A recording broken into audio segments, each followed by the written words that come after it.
The wrestling world has always been about peaks, valleys, and moments that define careers, but few stories have been as fascinating and as debated as that of Jade Cargill. Some fans love her, some critics doubt her, and a few people are genuinely confused about where she fits in WWE's landscape. But if you dig into the trajectory of her career, the highs, the missteps, and the reinventions, you start to see why she has become one of the most intriguing stars in women's wrestling today. And yes, this story might ruffle some feathers, but that's exactly what makes it worth telling. Jade Cargill's legacy didn't start in WWE, it started in AEW, where she carved her name into history as an unstoppable force. She wasn't just winning matches, she was dominating the TBS championship scene, holding the title as an undefeated powerhouse, and proving week after week why she was one of the most feared competitors in the business.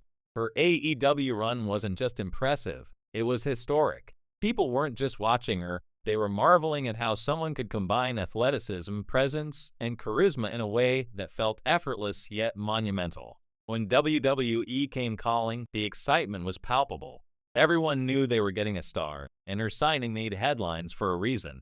Her arrival at the Royal Rumble was treated as a big moment, one of the most unique debuts in WWE history. The promotion wanted to capitalize on her AEW success, but they also made a critical decision.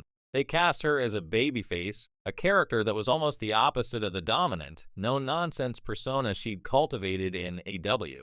It was an experiment, a test to see if Jade could capture the audience's hearts in a very different way.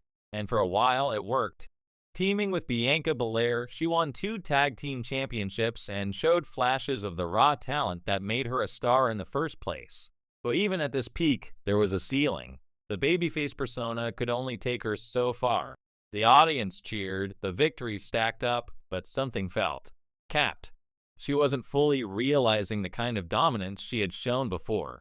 Everything changed when WWE had her return from a neck injury earlier this year. The company carefully placed her in a series of high-profile feuds to rebuild momentum. Her battles with Naomi were intense and showcased her renewed strength, and she even scored a win over Asuka, setting herself up as a credible threat for the Women's Championship. Then came the feud with Tiffany Stratton. On paper, it seemed like the perfect storyline, giving her opportunities to shine while building tension with an emerging star. But things didn't always go as smoothly as fans hoped. At SummerSlam, she came up short against Stratton. Later, a no-contest match and a triple threat involving Nia Jax muddied the narrative, leaving some viewers frustrated. Creative decisions like these, while understandable from a scheduling standpoint, inadvertently stalled her trajectory as a babyface. And then WWE made the move that changed everything, the heel turn. The moment Jade Cargill became a heel was also the moment her career truly reignited. It wasn't a slow, teasing transformation. It was a full-on declaration. She demolished Tiffany in a decisive beatdown on SmackDown, showing a level of intensity and confidence that felt natural, unstoppable, and compelling. The fans, the commentators, and everyone watching could immediately see that this was where Jade thrived. Her charisma, her timing, her presence, all of it became sharper and more dangerous. Suddenly, she wasn't just a competitor. She was a force of nature, someone who could dominate storylines and matches in ways that the babyface version simply hadn't. The transformation wasn't just cosmetic. It highlighted a fundamental truth about Jade Cargill. She's better off as a heel than she ever was as a babyface. Watching her navigate the storylines, commanding the ring with authority, and controlling the crowd's reactions proved that she had found her element. The debate among fans is almost unnecessary. Her heel work is money, pure and simple. WWE's creative team deserves some credit here. They recognized her strengths and adjusted her path accordingly, giving her opportunities to shine in ways that maximize her natural talents. But even then, there were moments where they could have done better. Take the Tiffany Stratton storyline as an example. WWE had her lose at SummerSlam, but rather than slowly hinting at her heel tendencies over a period of weeks or months, they opted for a more abrupt approach. Fans watching on television missed some of the slow-burn storytelling that might have made the heel turn feel more organic. Imagine if she had continued winning matches subtly, dropping small hints, teasing aggression, then culminating in the final, explosive turn. It could have made her heel debut even more legendary, but instead, they compressed the narrative. Not wrong, but perhaps not optimal. The good news? Redemption came quickly, and Jade seized it with full force. Since turning heel, every aspect of her persona has sharpened. Her matches carry more weight, her promos feel more threatening, and the audience's reactions confirm that this is the right direction for her. As a heel, she exudes confidence and danger, making every storyline she touches feel significant. She no longer has to play the role of the crowd pleaser. She can command attention, and the results have been immediate. Her feuds are compelling, her victories are impactful, and the aura around her as a performer has never been stronger. Currently, Jade is embroiled in multiple feuds on SmackDown, and the potential is enormous. Whether she's facing the current women's champion, defending her own position, or continuing to build her dominance, the stage is set for her to reach heights that were previously unattainable as a babyface. Fans are already responding to her heel persona, and her momentum shows no signs of slowing down. The key now will be WWE's creative choices and the way storylines are structured to maximize her strengths. If booked correctly, she could redefine what it means to be a top-tier competitor in the women's division.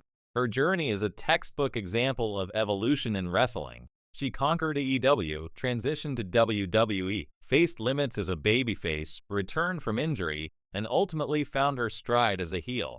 It's a reminder that in wrestling, as in life, sometimes you have to pivot to unlock your full potential.